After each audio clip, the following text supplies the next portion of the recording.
La France rapporte 93 $ de l'heure. Pas mal, non? Si tu écoutes jusqu'au bout, c'est toi qui vas en sortir gagnant. Ce chiffre dépasse la moyenne OCDE de 33%. Plus productive que l'Allemagne, le Japon, le Royaume-Uni. Mais 88% des Français pensent que le pays va dans la mauvaise direction. 54% voient le travail comme une obligation. 27% veulent partir. Un peuple trop épuisé pour voir ce sous les yeux, qui attend toujours que quelqu'un d'autre parle. Peut-on être aussi productif et aussi malheureux? Oui. Quand l'ennemi n'est pas dehors, mais dans ta tête. Le problème de la France, ce n'est pas la paresse. C'est d'être prisonnier de ses habitudes culturelles sans s'en rendre compte. Si tu veux changer en 2026, brise d'abord ces schémas mentaux invisibles qu'on t'a appris à l'école, en famille, dans la société. Cette fois, il faut en prendre conscience. Premier schéma, la peur de l'échec. En France, échouer n'est pas une expérience, c'est une marque au fer rouge. Des gens paralysés, qui n'osent rien entreprendre. Ça doit changer. Selon OpinionWay, 66% des Français évitent l'entrepreneuriat par peur. Chez les 18-30 ans, 72%. La génération la plus créative, figée. Aux États-Unis, un entrepreneur qui a fait faillite est expérimenté. En France, la liquidation judiciaire le bloque 2 ans et demi.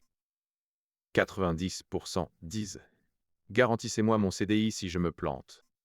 Imagine un jeune de 25 ans avec une idée. Sa mère « Décroche d'abord ton CDI », son père « Et si tu coules ?» Alors il écrit son idée sur la dernière page de son carnet et la referme, pour toujours. Ce n'est un business plan, c'est un plan de fuite. Toi, chaque matin, tu vis avec cette peur ou tu la brises. Écoute-moi bien, jette ton plan de fuite. Demain matin, première chose. Si tu reconnais cette peur, écris en commentaire « Je reconnais ». Voyons combien on est. Deuxième schéma, le réflexe de la plainte. Les Français se plaignent plus que tout autre peuple.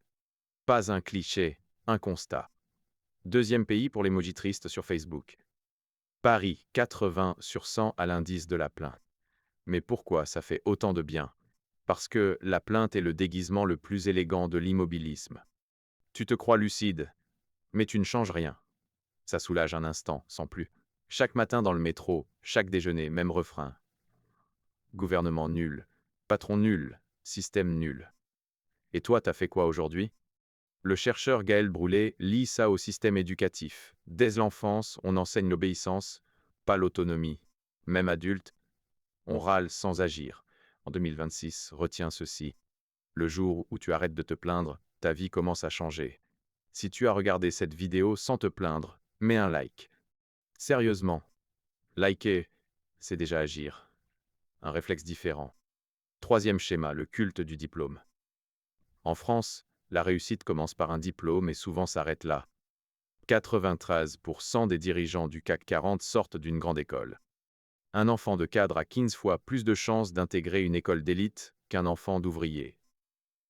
6 générations pour qu'une famille pauvre atteigne le revenu moyen. Moyenne OCDE, 4,5. Le système pèle-pèle sa méritocratie, mais reproduit les inégalités génération après génération. Et il t'apprend, pas le bon diplôme, pas de place pour toi. Si une voix intérieure a dit « mon cas est différent », c'est exactement cette voix. Le cadeau empoisonné de la France, en 2026, fait la terre. C'est un mensonge. La compétence bat le diplôme. La valeur que tu crées bat le cadre au mur. Quatrième schéma. L'obsession de la zone de confort. 69% des Français défendent le droit à la paresse. Chez les jeunes, 78%. 37% se définissent comme démissionnaires silencieux. Paradoxe, la France ne travaille que 1480 heures par an, parmi les plus bas au monde, et pourtant au sommet en productivité horaire. Le problème n'est pas les heures, c'est de ne jamais exploiter ton plein potentiel. Tourner à mi-régime en se disant « ça passe ». En 2026, pose-toi la question « est-ce que je donne le meilleur de moi-même, ou juste assez ?» Ces 4 schémas ont un point commun. Aucun n'était ton choix. On te les a tous enseignés. À l'école, en famille, dans les médias. Maintenant tu en es conscient. Et la conscience, c'est le premier pas. En 2026, il ne te faut pas un nouveau régime ni une appli. Il te faut voir ces chaînes invisibles et les briser une par une. Ce qui te retient, ce n'est pas la France. C'est la leçon de pensée que la France t'a apprise. Rien d'autre. Cette vidéo a une deuxième partie. Un plan concret pour casser chacun de ces schémas. Mais je ne la ferai que si tu le demandes. Abonne-toi et écris deuxième partie en commentaire.